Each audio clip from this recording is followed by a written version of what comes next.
Abra sua Bíblia comigo, por favor, no segundo livro das Crônicas, capítulo 20. Por gentileza, abra comigo nesse texto.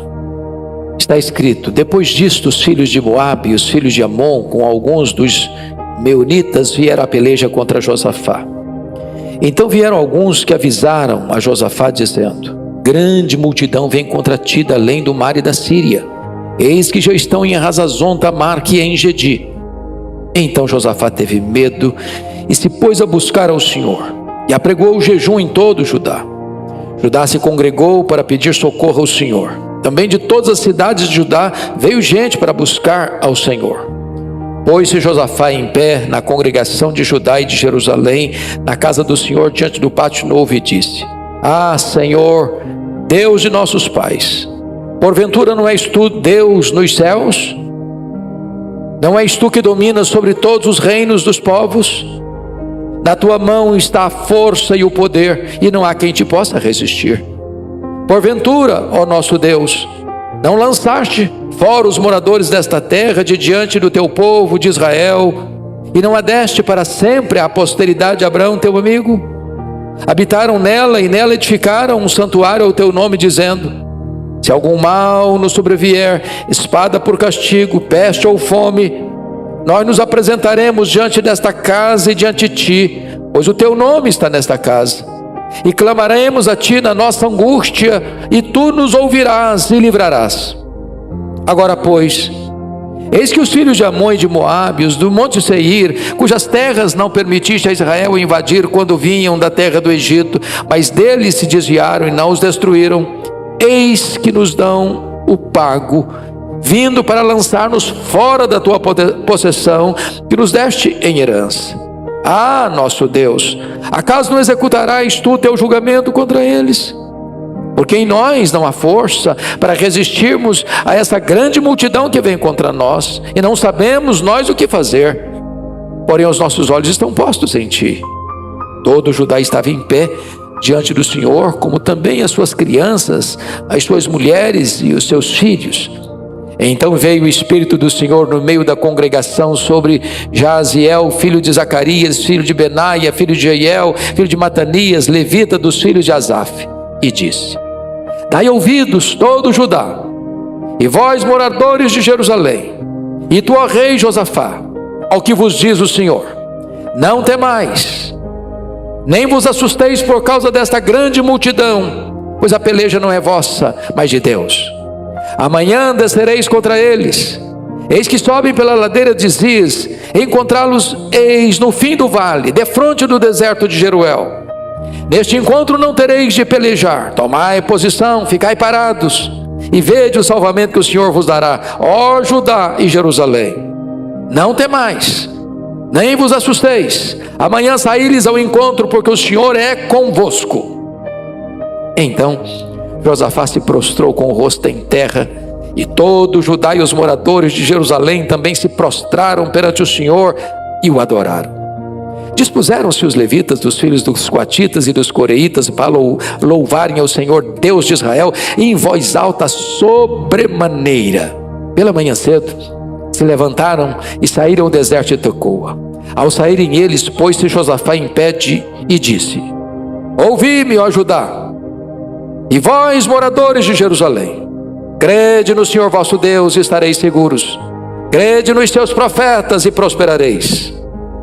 Aconselhou-se com o povo e ordenou cantores para o Senhor, que vestidos de ornamentos sagrados e marchando à frente do exército, louvassem a Deus, dizendo: rendei graças ao Senhor, porque a sua misericórdia dura para sempre.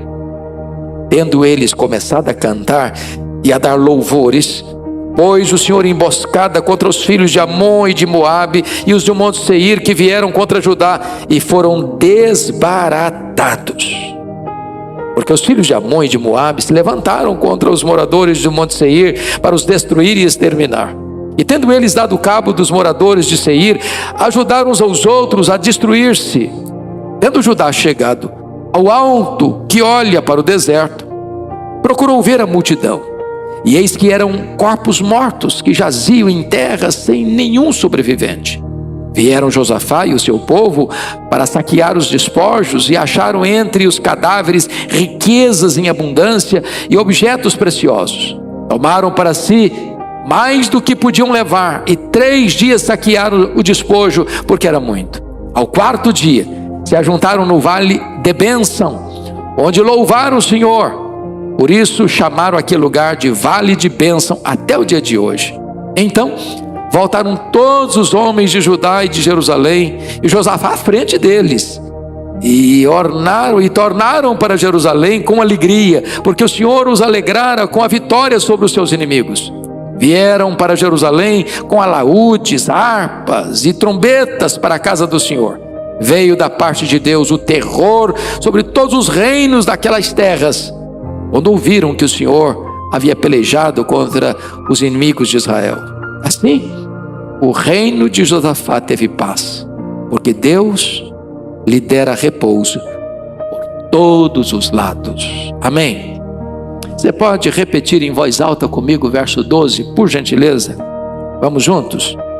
Ah, nosso Deus, acaso não executarás tu o teu julgamento contra eles? Porque nós não há força para resistirmos a essa grande multidão que vem contra nós, e não sabemos nós o que fazer, pois os nossos olhos estão postos em ti. Essa declaração do rei Josafá é a minha declaração. Eu acho que também é a sua. Há momentos em que nós vivemos tempos tão difíceis, que nós somos entrincheirados, sitiados, encurralados por inimigos tão terríveis, que nós chegamos diante de Deus, dizendo: Deus, eu não tenho forças para resistir esse problema. Aliás, Deus, eu não só não tenho força, eu não sei nem o que eu vou fazer. Eu não tenho estratégia também. Mas uma coisa, Deus, eu preciso dizer: os meus olhos estão postos em ti. Eu não sei como é que você veio aqui hoje, mas eu tenho orado e pedido a Deus que esta palavra seja para o seu coração. E eu estou tão necessitado desta mensagem quanto você também. E ao dirigir esta palavra a você, eu quero exortar minha própria alma nesta noite. Há momentos que nós enfrentamos uma ameaça real, uma ameaça iminente e uma ameaça mortal. Foi isso que esse rei está enfrentando. Ele é filho de Asa, começou a reinar com 35 anos de idade, reinou 25 anos, mas aqui ele está enfrentando o problema mais perigoso da sua vida. O que está acontecendo? Os parentes, Amon e Moabe. Quem são os amonitas e os moabitas? São os descendentes de Ló, sobrinho de Abraão. E os do Monte Seir, quem são os do Monte Seir? São os edomitas, descendentes de Esaú. Esses 3 inimigos, que Deus não permitiu que Israel mexesse com eles na travessia pelo deserto, agora se reúnem numa grande conspirata, numa grande revolta, e se acampam às margens do Mar Morto em En-Gedi, prontos como uma grande multidão para atacar Jerusalém. Quando o rei é informado que essa multidão já está muito próxima, e que essa multidão vai subir o monte, que essa multidão vai atacar e invadir Jerusalém, e Josafá não tem a mínima possibilidade de resistir a essa grande multidão. Não há tempo sequer para convocar os seus soldados, e ainda que o fizesse, eles não tinham força humana para resistir àquela grande multidão. Ele está não só impotente, mas ele está sem qualquer estratégia. É quando ele chega diante de Deus e faz essa declaração: mas os nossos olhos estão postos em ti. Então diz a Bíblia que ele convoca toda a nação para orar, para jejuar. E ele faz uma oração firmada na soberania de Deus, da fidelidade de Deus às suas promessas. E então ele quer ouvir a voz de Deus. E quando Deus fala através dos seus instrumentos, a mensagem é esta: acalme, aquiete o seu coração. Essa peleja não é sua, essa peleja é de Deus. Vocês não precisam ter medo. Vocês não precisam nem sequer batalhar. Aquietem-se e vocês verão o grande livramento de Deus. E diz o texto que então ele adorou a Deus. Então convocou-se um coral que, marchando à frente do exército, ia cantando louvores a Deus em voz alta sobremaneira. E diz o texto que, tendo eles começado a cantar e a dar louvores a Deus, o Senhor pôs emboscada contra os inimigos e eles foram desbaratados. Como vocês sabem, Jerusalém está no alto de um monte, e Engedi está lá no vale mais profundo do planeta Terra, às margens do Mar Morto, lugar mais baixo do planeta, 400 metros abaixo do nível do mar. E quando eles olham lá de cima para o vale onde estava aquela grande multidão, o que eles veem são cadáveres. Quando eles descem, tem despojos, tem tesouros, e eles saqueiam este vale 3 dias, pegando os despojos, as riquezas. E diz a Bíblia que eles rebatizam aquele local e põem o nome daquele local de Vale de Bênção, porque o Vale da Ameaça e o Vale da Morte, depois da intervenção de Deus, é rebatizado em Vale de Bênção. E eles retornam a Jerusalém, não tristes, não derrotados, não humilhados e envergonhados, mas retornam com cânticos de vitória, com celebração. E Deus pôs um medo em todos aqueles povos ao redor, por causa da vitória retumbante que Deus lhes havia concedido. Isso não é apenas história, isso é a providência de Deus que está disponível ainda hoje para você e para mim. Talvez hoje não é mais um embate militar. Talvez hoje não é um exército que está cercando a sua casa. Talvez não é uma ameaça de invasão à sua propriedade. Mas há outros inimigos, terríveis, perigosos, ameaçadores, que assustam a gente, que intimidam a gente. Problemas e inimigos maiores que nossas forças. Nós não temos em nós mesmos força para enfrentar, nem estratégia. Mas aqui nesse texto, nós aprendemos sobre as armas da vitória, esta grande batalha. Quando você não sabe o que fazer, Deus dá para você estratégias para fazer e vencer. Que estratégias são essas? Primeira delas, meus amados irmãos, confira comigo a partir do verso 3, é a oração. A oração. A oração não é em si poderosa, é claro. Mas a oração é o instrumento para a gente fraca acionar o Todo-Poderoso. A oração leva você a conectar sua fraqueza com a onipotência de Deus. A oração une o altar da oração ao trono que governa o universo. Então diz a Bíblia que Josafá começa a orar, a buscar o Senhor. E a pergunta é: quando é que você deve orar?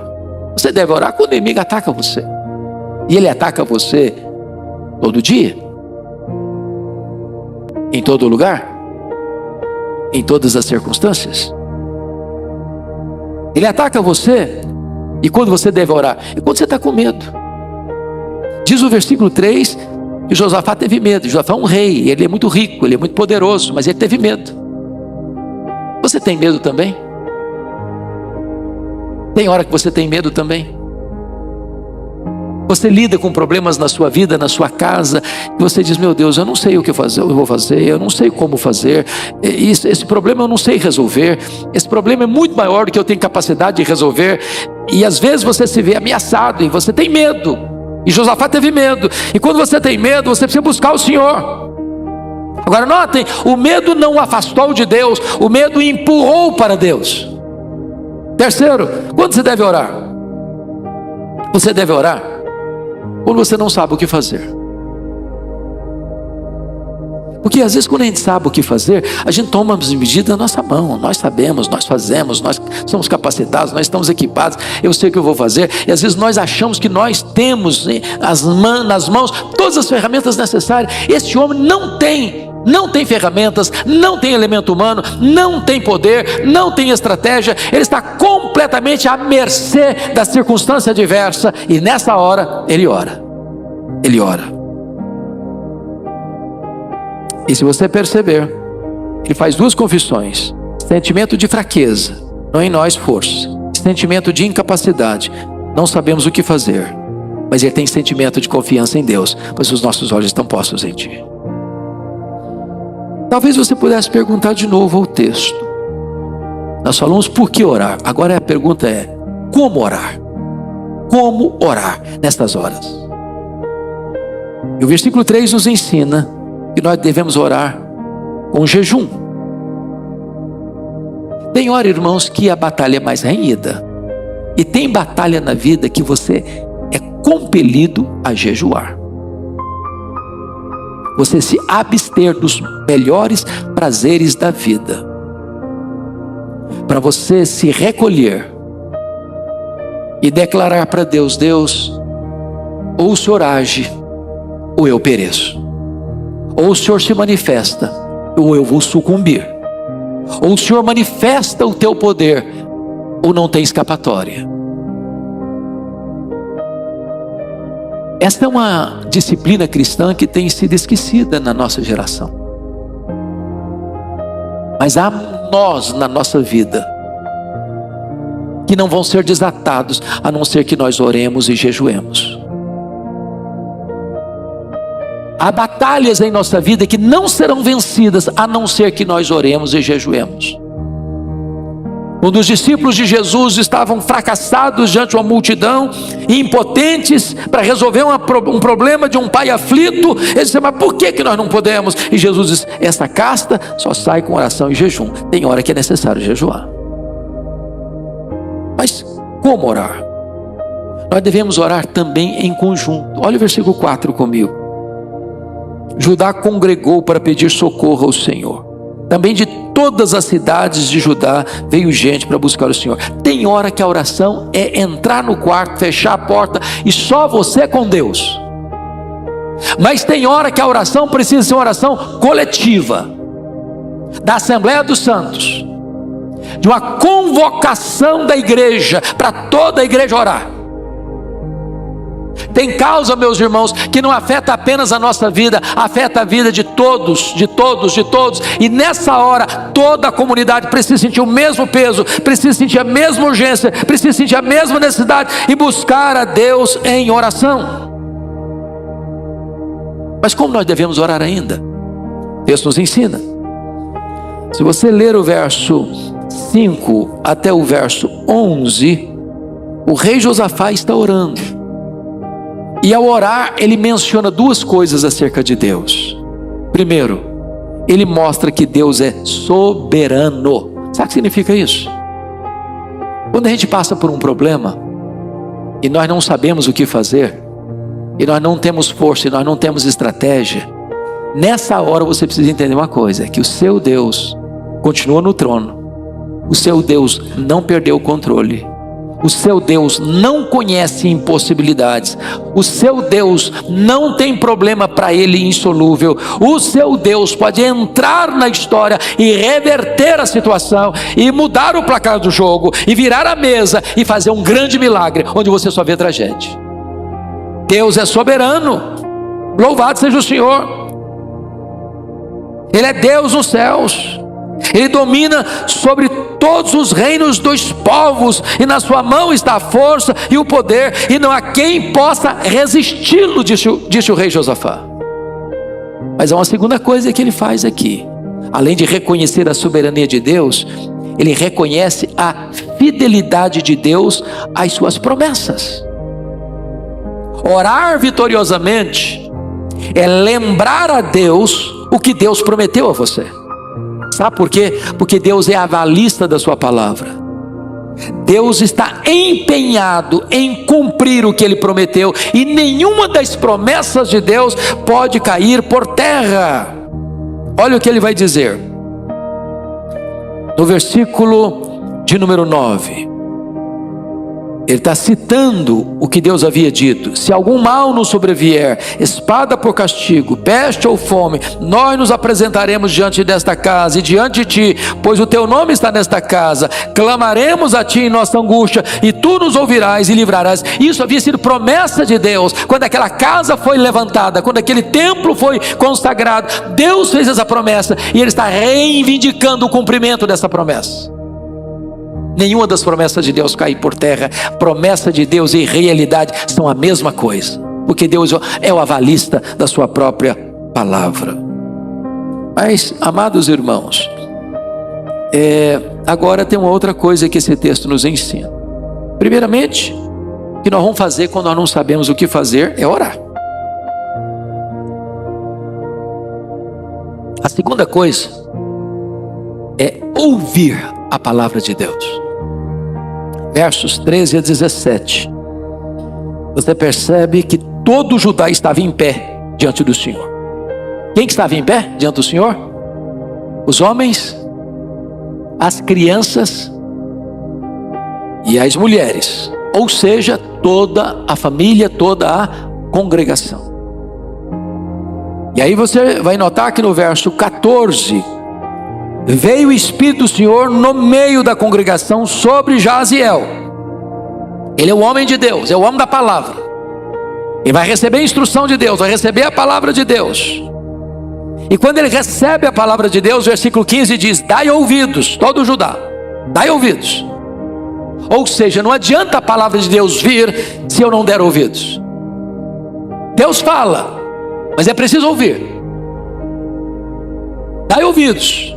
É a ordem, todo Judá, morador de Jerusalém, e tu, ó rei Josafá, ou seja, todo mundo está incluído nesse pacote, que precisa ouvir a voz de Deus, a palavra de Deus. E diz: dai ouvido ao que vos diz o Senhor. E qual é a palavra de Deus? Não temais, nem vos assusteis, por causa desta grande multidão, pois a peleja não é vossa, mas de Deus. Irmãos, olha que palavra abençoadora. Diante dos medos da vida, das ameaças da vida, dos perigos da vida, Deus responde a oração imediatamente. E a palavra de Deus vem para ser um tônico. Diz: olha, vocês podem ficar tranquilos. Vocês não precisam ficar com medo, não.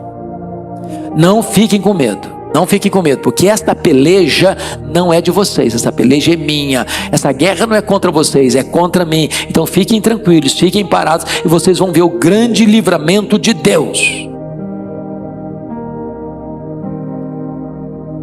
Notem vocês, no verso 17, eu queria que você lesse comigo o verso 17, por favor. Vamos juntos, uma só voz. Neste encontro não tereis de pelejar. Tomai posição, ficai parados, e vede o salvamento que o Senhor vos dará, ó Judá e Jerusalém. Não temais, nem vos assusteis. Amanhã saí-lhes ao encontro, porque o Senhor é convosco. Louvado seja Deus. Então vamos entender aqui algumas coisas. O povo de Deus precisa compreender que a nossa vitória vem do Senhor e não do nosso esforço. E o que Deus faz aqui? Primeiro, Deus trata do sentimento deles, dizendo: não tenham medo, não temais. Depois, Deus cuida da causa deles, ou seja, a peleja não é vossa, mas é de Deus. Depois, Deus prometeu estar com eles. Vejam vocês, finalzinho: porque o Senhor é convosco. Sabe o que é o maior e o melhor antídoto para o medo? É a consciência de que o Senhor está conosco. Ainda que eu ande pelo vale da sombra da morte, eu não temerei mal nenhum, porque tu estás comigo. Jesus disse: eis que eu estou convosco todos os dias, até a consumação dos séculos. Versículo 20. Há uma palavra no final que é dada pelo rei Josafá. E eu queria que você lesse a parte final do verso 20 comigo. Crede no Senhor, vosso Deus, estareis seguros. Crede nos seus profetas e prosperareis. Você quer estar seguro? Você tem que crer em Deus. Você tem que crer na palavra de Deus. Meus irmãos, quem conhece a palavra de Deus tem um tesouro nas mãos. Um tesouro nas mãos. Porque esta palavra não é palavra de homem. As promessas não são promessas vagas, vazias. São promessas do Deus que não pode mentir e não pode falhar. Quando você crê nas promessas, você está seguro. Quando você crê naqueles que pregam a palavra de Deus, dentro da fidelidade à palavra de Deus, você prospera. A bênção de Deus começa a fluir sobre a sua vida. Em vez de fracasso, de derrota, é vitória. Mas qual o resultado depois que se recebe a palavra de Deus? Que postura se tomar? Eu queria que você lesse com voz bem bonita e voz alta o verso 18, porque aqui começa a primeira reação diante das promessas da vitória de Deus. Vamos ler o 18?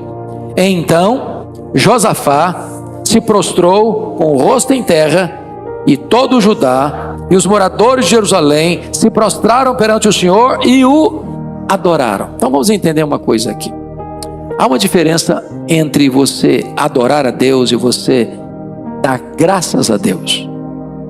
Se você ler, por exemplo, o livro de Apocalipse, sempre que o povo, a igreja está adorando, ou os anjos estão adorando, eles estão prostrados. Porque você adora a Deus por quem Deus é. E você dá graças a Deus pelo que Deus faz. Agora pense comigo, se você adora a Deus por quem Deus é, a pergunta é: quem é Deus? Quem é Deus? Se você tivesse que pintar um quadro, um retrato, ou fazer uma descrição de quem é Deus, o que você colocaria no papel? O que Deus diz de si mesmo na sua palavra? Como é que Deus se apresenta na sua palavra? E aí você vai perceber quão grande é esse Deus, que não foi criado, Ele é o Criador. Esse Deus que não tem limite no seu tamanho, Ele é imenso. Não tem limite com o tempo, Ele é infinito. Ele é eterno. Ele não muda com o tempo, Ele é imutável. Ele pode tudo porque Ele é onipotente. Ele sabe tudo porque Ele é onisciente. Ele está em todo lugar porque Ele é onipresente. A geografia não o limita porque Ele é transcendente. Ele não é fraco como os homens ou os poderosos deste século, porque Ele é soberano. Ele é verdadeiro, Ele é fiel, Ele é justo, Ele é bom, Ele é santo, Ele é misericordioso, Ele é perfeito em todo o seu ser. E quando você reconhece que Ele é, a única postura é se prostrar e adorar. E você foi criado, e eu fui criado, e nós fomos criados para adorá-lo. O fim principal do homem é glorificar a Deus e desfrutar da sua presença para sempre. É para a adoração que você foi criado, é para a adoração que você foi salvo. E como lemos, a palavra de Deus é proclamada para que os gentios, para que os povos, para que as nações adorem a Deus, adorem a Deus, adorem a Deus. Mas a segunda reação, além da adoração, está a partir do versículo 19 até o final.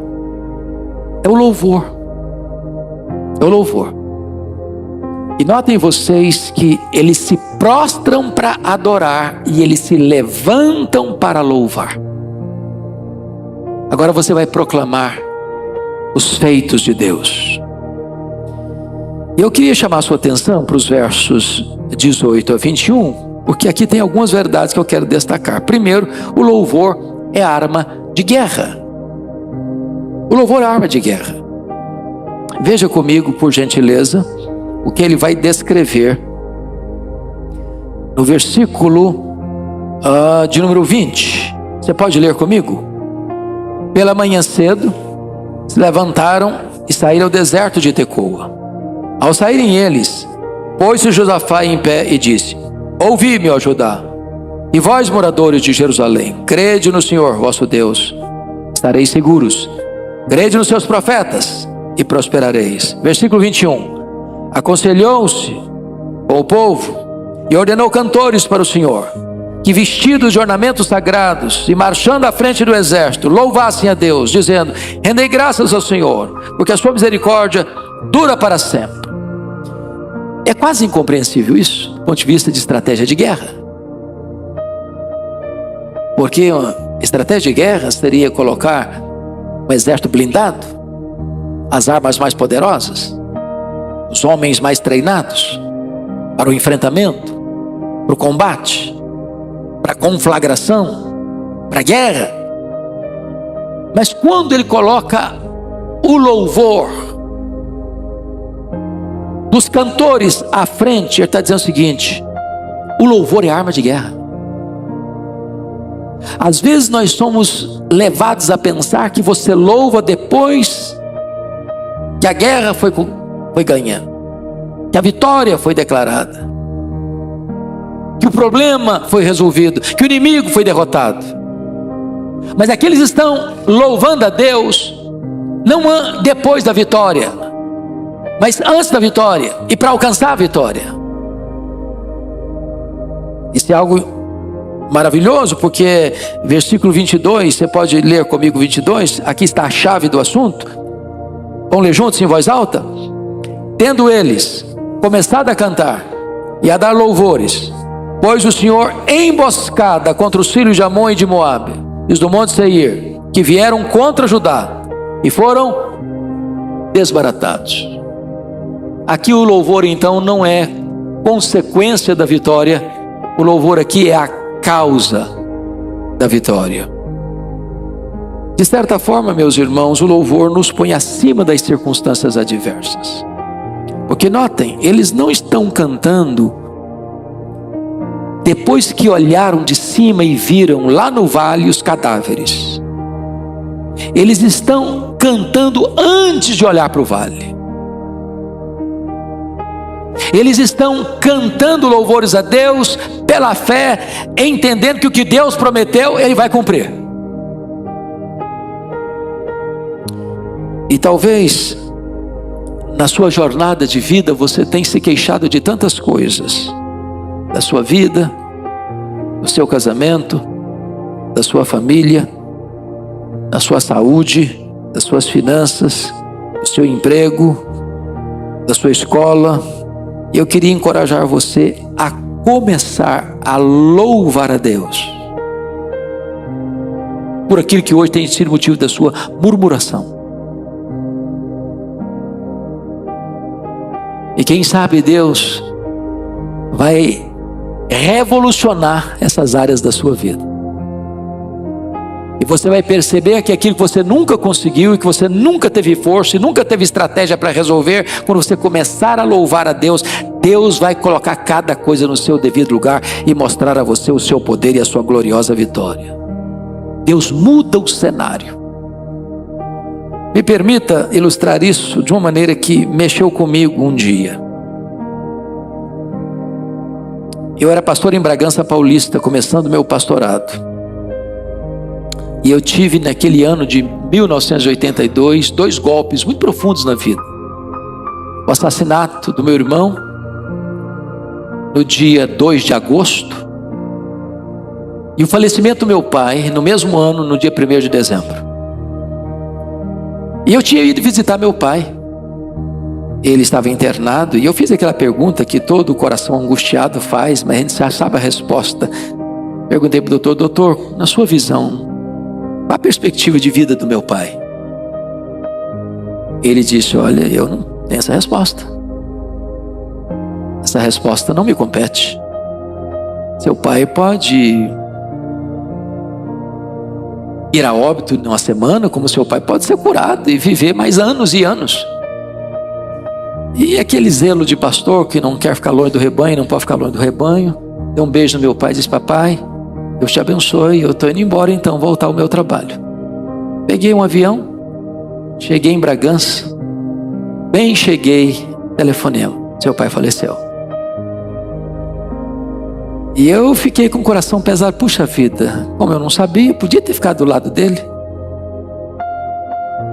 E aí eu peguei um aviãozinho aqui em Congonhas, aquela garoa de São Paulo, e estava uma neblina, e aquele ambiente nebuloso estava combinando com o meu coração doído, abatido. E o avião decolou e com menos de 1 minuto ele atravessou aquelas nuvens, e lá em cima o sol brilhava com muito fulgor, e Deus ministrou o meu coração. Quando você louva, a sombra vai embora, o nevoeiro vai embora, o sol volta a brilhar, a alegria brota nos lábios, Deus cura o seu coração, Deus restaura a sua alma, o louvor muda as circunstâncias, na dor inclusive. O que Jó disse, o Senhor Deus deu, o Senhor Deus tomou, bendito seja o nome do Senhor. O que Jó disse mais tarde, Deus inspira canções de louvor nas noites escuras. Sabe por quê, meus irmãos?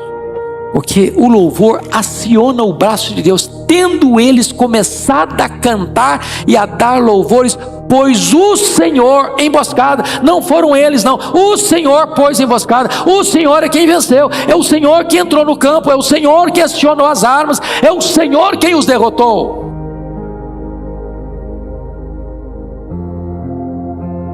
Então quando você louva, Deus entra em ação. Quando você louva, o inimigo é confundido. Quando você louva, o cenário sombrio muda, como aconteceu com Paulo e Silas lá na prisão em Filipos. Eu fiquei muito feliz agora na última viagem que eu tive a oportunidade de conhecer Filipos. Como me ajudou a entender o texto. Filipos hoje é ruínas, mas as ruínas que estão lá mostram que era uma grande cidade, era uma colônia romana. E ali tem um penhasco imenso de pedras, de rochas. E o local onde Paulo e Silas foram presos era uma prisão cavada exatamente na rocha. E é por isso que o texto diz que colocaram Paulo na prisão interior. Era interiora, era um local cavado na rocha, sem luz, sem ar fresco, onde eles eram amarrados num tronco. A prisão era de pedra. E eles estão com as costas sangrando. Mas eles, à meia-noite, em vez de eles estarem murmurando e reclamando, eles estão orando e cantando louvores a Deus.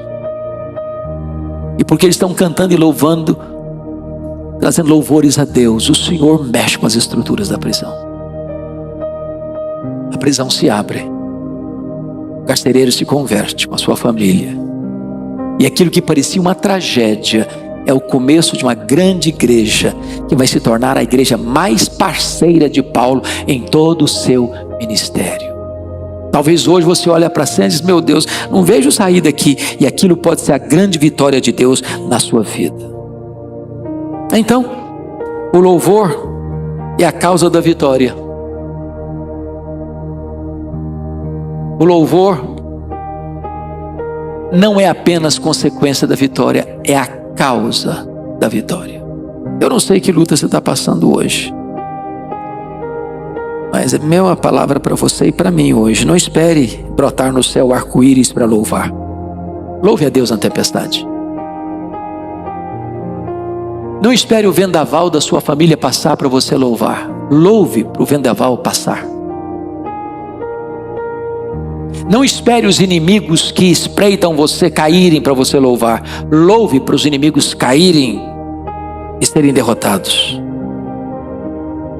Deus está hoje nos convocando, irmãos, ao louvor ultra circunstancial. Foi o que talvez aconteceu com o Dr. Spafford na cidade de Chicago. Vocês tão bem conhecem essa história. E é para mim um dos meus hinos preferidos e prediletos. O hino 108 do Inário Novo Cântico, escrito por esse advogado, e só escreveu este poema em toda a sua vida. Um homem muito rico, próspero, que sofre um baque terrível quando Moody estava fazendo uma cruzada em Chicago e um incêndio que devastou a cidade de Chicago, e ele perdeu grande parte da sua fortuna nesse incêndio. Depois ele enfrenta um outro golpe na vida. Ele tinha 4 filhas e um filho, e o filho morre. Ele sofre essa dor terrível do luto de um filho. Tentando acalmar a alma, buscar refrigério para essa hora de tanta dor, ele resolve fazer uma viagem com a família.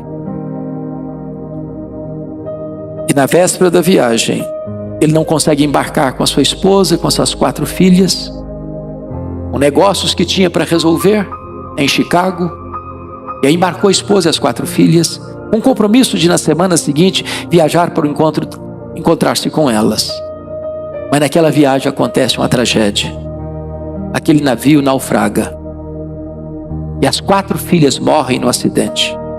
E a esposa manda um telegrama para ele: salva, porém só. E ele então viaja no dia seguinte ao encontro da sua esposa e pediu ao comandante do navio para mostrar para ele o local do acidente.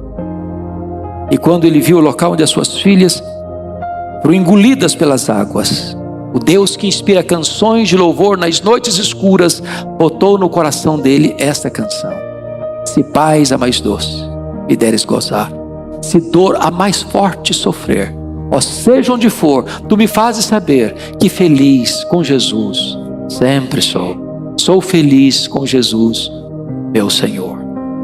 Esse estribilho na língua original, na língua inglesa que foi escrito, é diferente. Está tudo bem com a minha alma, está tudo bem com a minha alma. It's well with my soul, it's well with my soul. Apesar da luta, está tudo bem com a nossa alma, se nós entendemos que mesmo na crise, nós podemos louvar ao Deus da nossa vida.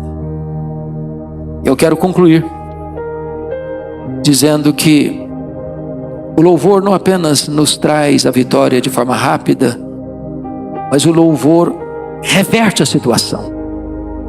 Porque o vale da ameaça foi batizado agora de vale de bênção. A ameaça de uma perda de todos os bens, porque o inimigo viria, invadiria, saquearia Jerusalém, agora reverte. São eles que estão saqueando o acampamento do adversário e encontrando tesouros. Eu quero dizer para você nesta noite que esse povo aqui louvou a Deus antes da batalha, no versículo de número 21. Esse povo aqui louvou a Deus durante a batalha, versículo 22. Mas esse povo louvou a Deus depois da batalha, versículo 28. Deus é digno de ser louvado antes da luta, no meio da luta e depois da vitória sobre a luta. Este é o seu Deus, este é o nosso Deus. É o Deus que está aqui nesta noite. É o Deus que conhece as lutas que você enfrenta. É o Deus que pode estender o seu braço onipotente para você e dizer: não fique com medo, não fique com medo. Essa luta sua não é sua, é minha, e eu vou dar a vitória a você. Adore a Deus, louve ao Senhor, e você verá o braço estendido de Deus lutar as suas guerras e dar a você a vitória.